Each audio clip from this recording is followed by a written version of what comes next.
The Tree of Life or Lignum Vitae. Written by Raymond Lully. Dialogue between Demogorgon and Raymondus. Demogorgon, greetings, most learned Raymond. Raymondus, greetings to you, good sir. But I wish to know who you are and why you have come here. Demogorgon, your wisdom, illustrious reputation, and learned writings clearly demonstrate your profound knowledge in all sciences. Since every person, especially the elderly, desires to live as long as possible, burdened with age, journeyed from Italy to this island of Majorca to meet you and obtain some remedy from you that could extend my life for a longer time and protect me from death or any infirmity. Raymondus, you are unaware that God has established a fixed term for each person's life that no one can surpass. Demogorgon, I am not seeking a remedy against that ultimate term appointed by God, but to preserve myself from the many infirmities that daily afflict the fragile human body, and to sustain myself against the loss of radical moisture and natural heat. For I am convinced that the ancient fathers, who lived up to 500 years, prolonged their lives through some medicine by which they lived for such a long time without any infirmity. Raymondus, the ancient fathers lived for a long time by God's command so that through their prolonged lives, the human race could multiply more rapidly. Demogorgon, why then did not all live for such a long time? Raymondus, those who more closely followed the ancient fathers in succession lived longer as they were less removed from the first creation of God. For they were of good and praiseworthy complexion and long-lived. However, this goodness diminished over successive generations, and the closer they were to the first creation, the longer they lived. Demogorgon, then they all ought to have lived for a long time, but Scripture mentions only a few. Raymondus, from the beginning, the Egyptian year was not as long as it is today, nor did it consist of 12 months. Demogorgon, in the sacred Scripture, not only years but also months are mentioned, so they were not Egyptian years but defined as the Hebrews reckoned them and as long as they are today, as Augustine affirms in his book on the City of God. Raymondus, fruits and all things that grow from the earth were of better quality and greater virtue before the flood, to sustain and prolong life. Demogorgon, therefore, they all ought to have lived for a long time, which certainly did not happen. Raymondus, not all were of the same complexion and strength. Demogorgon, it is certainly impossible to have such a good and strong temperament and complexion as to reach 900 years of life without the aid of conserving medicine. Raymondus, the ancient fathers had the tree of life by which they defended themselves from death for a long time. Demogorgon, when they were suddenly excluded from the earthly paradise, they were deprived of the tree of life. Raymondus, I will tell you the reason for their long life. Adam, created from the earth and adorned with all knowledge, knew all natural things and used those things by which life could be prolonged. He passed this knowledge on to his descendants, who, in turn, handed it down through successive generations, so that all could live for such a long time, though the knowledge of this was not given to everyone. Demogorgon, therefore, I ask you, who are filled with all knowledge, to show me this medicine that Adam passed on to his descendants, by which they extended their lives to 900 years. Raymondus, conserving medicines must be very durable and free from corruption, as we have clearly written in the book on the secrets of nature. For if they are to preserve the human body from corruption, they must be perpetually durable. Therefore, those who wish to maintain and extend youth and restore natural moisture and heat to the elderly must choose a substance that is more incorruptible than all other things under the lunar sphere, and prepare it as medicine and pleasant food so that it can be consumed orally and quickly penetrate the entire human body, preserving it almost incorruptibly. Demogorgon, it seems to me, to speak frankly, impossible what you have just said, for all corporeal things created by God for human use are either elements or elemental things, and all these are corruptible. How, then, can we have this incorruptible medicine? For we see that whatever is generated must be generated from its like, as Aristotle affirms in his book Metaphysics. And whatever is lost and consumed from human flesh must necessarily be restored from another corruptible thing, namely from corruptible foods, which, through the virtue of natural heat, are transformed in the stomach, liver, and all members by the virtue of nutritive power into human flesh. If this medicine is incorruptible, it can never be transformed into human flesh, just as celestial matter can never be transformed into elemental matter. Raymondus, you have brought forth very learned points. You think that nothing other than corruptible elements can be found in elemental things. Demogorgon, show me, then, what is beyond the elements that is mixed with elemental things. Raymondus, there is a certain subtle substance, radical moisture, and intrinsic fifth essence, diffused through the elemental parts, simple and entirely incorruptible, and this preserves things in their being for a long time. Nature, wise and provident, produced and arranged this so that it desired to preserve individuals for a long time and produce things in their species perpetually. For although in the univocal generation of animals every animal generates its like in species, nevertheless, in the ceaseless generation, which occurs through putrefaction and corruption, the generated thing is deformed in species or kind from the generating thing. We see this in food, from which is generated and restored what has been consumed and lost through the power of intrinsic and extrinsic heat. We do not say that this medicine is entirely incorruptible like the heavens, but since it is generated from a more incorruptible matter than all other things under the sky and is made simple by the separation of corruptible elements, if properly preserved, it will last 10,000 years without corruption. And consumed orally, it will preserve the human body incorruptible for a long time. Therefore, physicians earnestly advise that we should nourish ourselves with less corruptible food. Demogorgon, your opinion seems similar to that of some philosophers who claimed that the salamander lives only by fire, the hemera by water, the mole by earth, and the chameleon by air, which is false, for no elemental thing can live by a single element. Instead, it is preserved by the things from which it is composed, as Aristotle says, so a man cannot sustain his life solely on that simple radical moisture and entirely incorruptible essence. Raymondus, I do not say that a man can live solely on this medicine but that by its use with other foods, he can eventually attain the longevity of the ancient fathers, who not only used the tree of life in the earthly paradise but also other fruits. Demogorgon, did the ancient fathers use this medicine? Raymondus, they certainly did to extend their lives. Demogorgon, it is indeed surprising that they had nothing else to protect them from death. Raymondus, naturally speaking, this was the best and most excellent medicine, better than anything else in the world. For, as Aristotle believes, in every genus, there is one thing that holds the first rank. Since this medicine was generated from the most incorruptible and virtuous matter, it holds the first or highest rank among all preserving medicines. Demogorgon, is this medicine then the tree of life itself? Raymondus, I told you earlier that the ancient fathers were deprived of this tree from the beginning, as we read in Moses. Demogorgon, perhaps Moses, who was well versed in the Egyptian sciences from his youth and had knowledge of this divine science, as Vincentius the monk wrote, spoke obscurely about these things, as other philosophers did. Raymondus, I do not wish to detract from his writings, nor should we believe anything more or less than is proper. Demogorgon, perhaps it is the herb with which Medea rejuvenated Ezon and which Aesculapius used to revive those who were almost dead. Raymondus, it is indeed that medicine itself but not properly called a herb, for the ancient philosophers concealed this science under poetic myths and spoke in similitudes. Demogorgon, what similitude do you speak of? Raymondus, this medicine varies greatly in preparation. It takes on a green color like a herb, so the ancients called it a vegetable and a herb. For this reason, Melas, a disciple of Hermes, said, speaking of these things, the herb is easy to make from vegetables because of its greenness. Demogorgon, since the herb has such great medicinal virtues, why can't this medicine be a herb? Raymondus, this medicine cannot be made from vegetables, animals, or things derived from them. Demogorgon, why not? Raymondus, since this medicine must be entirely incorruptible, all elements must be removed from it, and it must be extracted from the purest matter free from all corruption.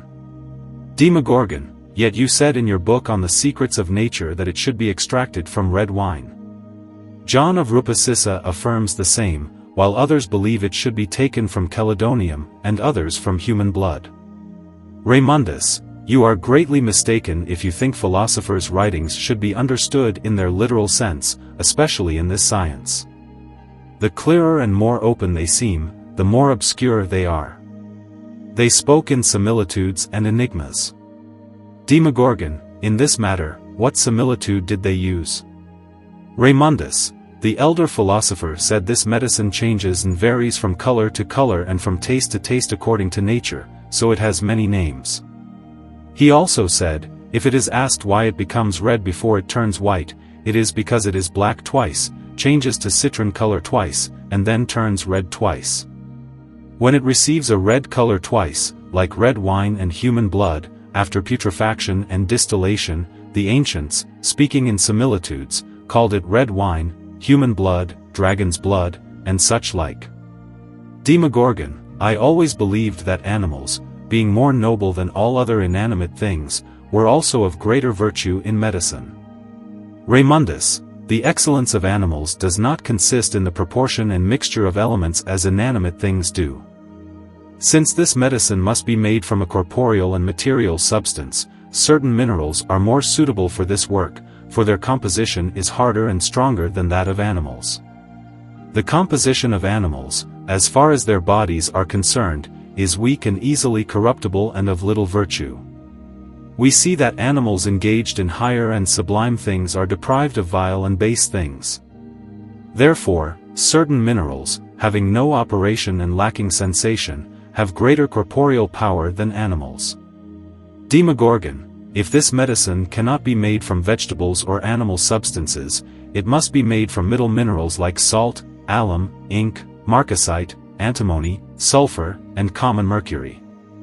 Raymondus, not from these. Demogorgon, but they are very durable. Raymondus, they are not more virtuous or incorruptible than other elemental things. Demogorgon, by what are these things corrupted? Raymondus, by the intensity of fire. Demogorgon, fire indeed corrupts everything, devours and consumes all. Raymondus, but it cannot corrupt the radical moisture in metals, nor the radical and complexional heat, as Geber affirms in his book on minerals. Demogorgon, why is that?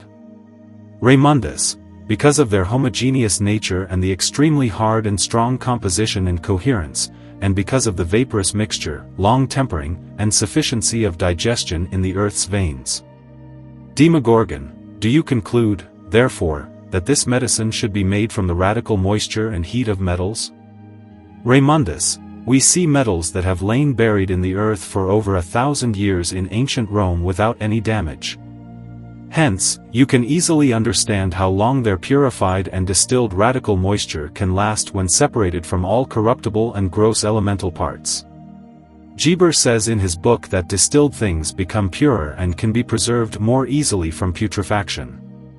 Demogorgon, from where do you think metals derive such great power and virtue surpassing all other elemental things? Raymondus, from the heavens. Demogorgon, yet, such hard substances do not seem to receive virtue from the heavens, for we see that celestial figures do not impress their forms on hard stones but on soft clay. Raymondus, the rays of celestial bodies are not united with such power and potency in any element as in the earth, for the earth is the proper and firm receptacle of celestial virtues and the center of its sphere. Therefore, it produces miraculous vegetables, animals, and minerals. Hermes says the earth is the parent and mother of metals, carrying them in her womb as a pregnant woman carries a fetus. He says the earth is the mother, and the heavens the father, and that the earth is impregnated in mountains and plains and in water and all places. It must be conceded that the earth, remaining in its hardness, cannot produce anything since it is not obedient to motion. But when continuously tempered by celestial motion and the virtue of the sun and other planets, it becomes more subtle and altered, and the more subtle parts are elevated by the sun's heat into smoke. Therefore, the celestial virtues continuously descending from the heavens and penetrating the earth find there a simple, subtle, and spiritual matter, prepared and apt to receive celestial virtues due to a certain likeness between them. They infuse this material with a most excellent virtue, and when this spiritual material remains for a long time in celestial obedience and spirituality, it becomes uniform and homogeneous, capable of enduring for 1,000 years, as Geber says in his book. The heavens bestow more miraculous virtues on these things than on any others. This is why metals surpass all other elemental things in virtue, enduring even the long process of spiritualization, gaining celestial virtue. Even though these metallic vapors, after a long time, attain a metallic hardness and retain their celestial virtue, they cannot demonstrate this virtue externally due to the obstruction and suffocation by terrestrial grossness and hardness. However, we, desiring to make this virtue manifest and bring it to light, must remove the terrestrial grossness and thickness of the metal and reduce it to its primary simplicity. Thus sufficiently purified and digested, it will demonstrate such virtues as to almost suddenly change human bodies and restore true pristine health. You can easily understand the great virtue of this medicine. If Noah, who possessed it, as Vincentius the monk writes in his book, was 500 years old and generated Shem, Ham, and Japheth.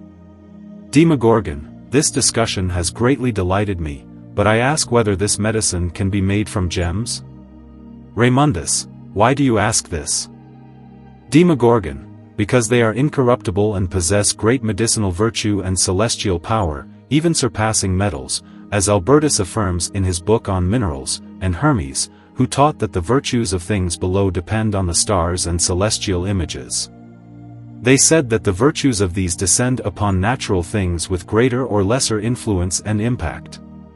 Since they impress their power more strongly on material that is more similar to celestial virtue and bodies in light and clarity, and less so on confused and thick matter, where the celestial virtue is oppressed. Therefore, since gems are more similar to celestial bodies in substance, light, color, and clarity than metals, some philosophers have called them elemental stars. Hence, they must be much more excellent than metals for preparing this most virtuous medicine. Raymondus, if the entire substance were to be converted and prepared into medicine, some gems would be much more excellent than metals, whose virtue is oppressed and buried in terrestrial grossness and other supervening accidents of the radical matter. But, as we have said before, neither metals nor gems receive celestial virtue while in the form of metal or stone, but only when they have attained the form of vapor until they harden. These metallic vapors have a greater likeness to spirituality and greater celestial obedience than other vapors generated from gems. Therefore, metals have more celestial virtues than gems. Demogorgon, who assures us of this? Raymondus, gems are close in substance to elements, and their primary material and elemental qualities are little altered or transformed in their primary nature. Moreover, nature coagulated gems with little artifice, hardening them with the transparency and clarity they had in their smoky primary material. Although they have hardness and virtue from their hardness, they nevertheless exhibit some celestial virtue. This is not the case with metals, for before they receive a metallic form, a long transmutation and tempering of metals, purification and transmutation of sulfur, mercury, salt, and alum, and a long decoction are required. Although precious stones are very durable, they have not acquired this due to a great quantity of vile radical moisture, which strictly and firmly binds and compacts their parts together. They participate in it in a small quantity, so they are easily ground, as this is primarily caused by the freezing cold by which they were hardened with little labor by nature. The cold, freezing and closing the pores, internally constrains the natural heat so much that the heat of the air cannot open or corrupt it. Violent fire or heat, which can corrupt certain metals, cannot corrupt their radical moisture, as it is strongly mixed and united with subtle and digested dry terrestrial matter. This is with sulfur and mercury, with which this medicine is made incorruptible and surpasses all in virtue. Demogorgon, Marsilius Ficinus refutes their opinion and declares it false, that the substance of gold can enter the complexion of the human body or be assimilated to it or converted into a potable substance. For it must first be converted and transmuted into blood, and then into flesh, which is impossible due to its hardness. Therefore, since this medicine cannot be made from gold, much less can it be made from other metals.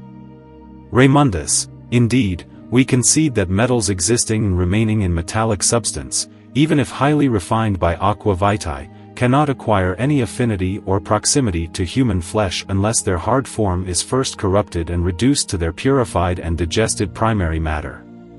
In this state, they acquire this affinity and proximity to the human body, which other conserving foods and medicines possess, though this far surpasses them in virtue.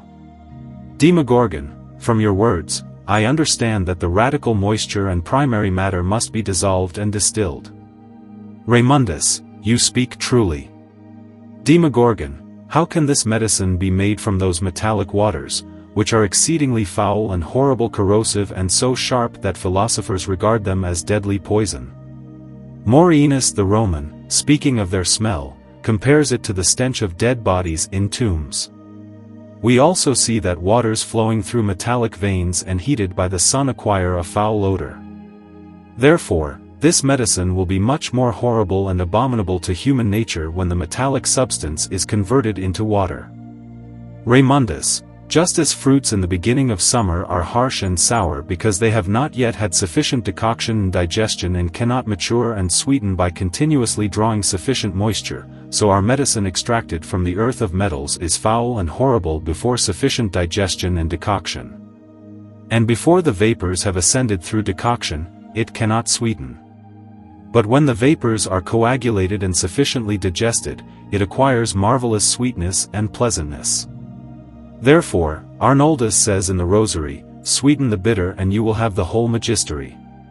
Demogorgon, is there any sign by which I can know that this medicine is finished? Raymondus, John of Rupecissa has taught, and we have confirmed, that there are two certain signs by which it is known that this medicine is perfect and finished. The first is if we place the vessel containing this medicine in some corner of the house, and as a miracle and almost invisible attraction, all who enter the house will be drawn and attracted to it.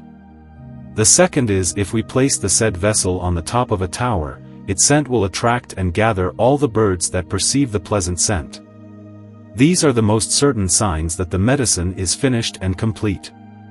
Demogorgon, what did John of Rupecissa mean by these words? Raymondus, by the tower, we understand the furnace placed in the corner of the house, in which the glass containing the material of our medicine is placed for decoction. By those entering the house and the birds flying to it are signified the spirits and vapors which, by the virtue of heat, are carried upwards and ascend high through the long neck of the vessel. When they are fixed and no longer ascend, it indicates that the aqueous humidity is consumed, and the material is sweetened, and the medicine is finished. You should not doubt this interpretation, for Rhasis holds the same opinion. The ancients used various names, similitudes, fables, and enigmas to conceal this divine science so it would not be easily perceived by anyone. John Picus of Mirandola affirms this in his book on the dignity of man when he says that the ancients were accustomed to describe divine and sublime matters under the veil of many enigmas and poetic fables. Demogorgon, will this medicine be able to cure all curable diseases? Raymondus, we have said above that this medicine is established in the highest grade and first order.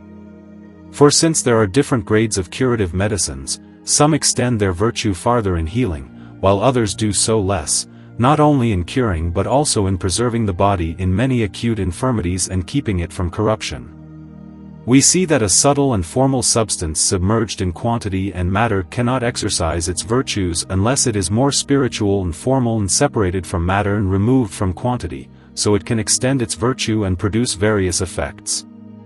Therefore, our medicine, composed of the most subtle spirits and simple matter, almost separated from all elemental matter, can easily exert its powers in all curable infirmities without hindrance. We know that every agent has the power to act according to its proximity and likeness to the receiving subject. The first and universal corporeal agent is the heavens, which, as a universal cause, extends over all inferior things. Since our medicine, due to its subtlety, purity, and incorruptibility, has the greatest proximity and likeness to celestial bodies, it is therefore called heaven and the fifth essence by philosophers. It can, therefore, as a universal medicine, cure all curable diseases and infirmities. Not only those pertaining to the physician but also those requiring the surgeon's hand.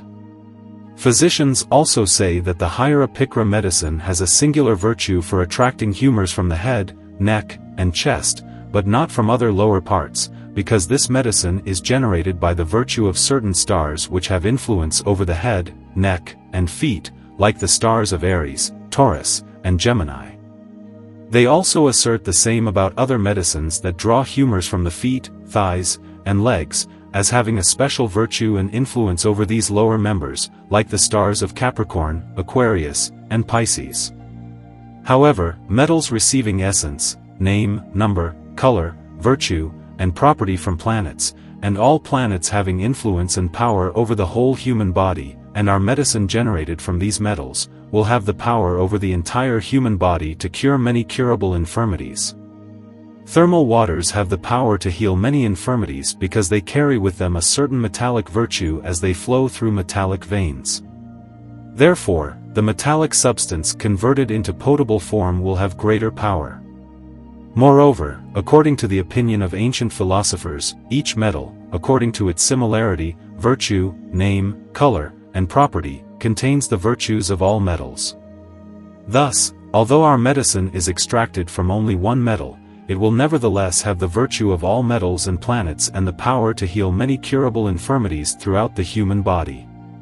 John of Rupasissa also speaks of our radical moisture and the fifth essence under the name of aqua vitae, saying that the burning water contains in itself the virtue of all metals and is not the water of the vine but of life, as it grants life to men. Demogorgon, although these reasons are prudently and sharply presented, I am still convinced that a single simple medicine cannot cure all infirmities, especially because infirmities are cured by contrary medicines, as physicians assert. Since contrary qualities cannot exist in one subject, it seems impossible to me that one medicine can cure many infirmities. Philosophers also say that from one simple thing, only one effect can be produced, so a single medicine cannot cure many diseases. Raymondus, a single simple thing produces many contrary effects according to the diverse nature and disposition of the recipient. We see fire, with its diverse operation, dry clay but melts wax, though these effects are contrary and from one single operation. Therefore, although our medicine is one single thing and perhaps has one single operation, if we consider the great likeness it has with all celestial things, we see it is fit to receive many celestial virtues. Since it is extracted from all elements, we say it has the virtue and quality of all elements. Therefore, it can have multiple virtues and produce various contrary effects. Demogorgon, show me now the practice of this art. Raymondus, read our exposition of the books of Geber, and you will find the material and practice clearly and distinctly described. Demogorgon, I thank you very much for such a great favor granted from your singular liberality and humanity. Farewell in the meantime. The End.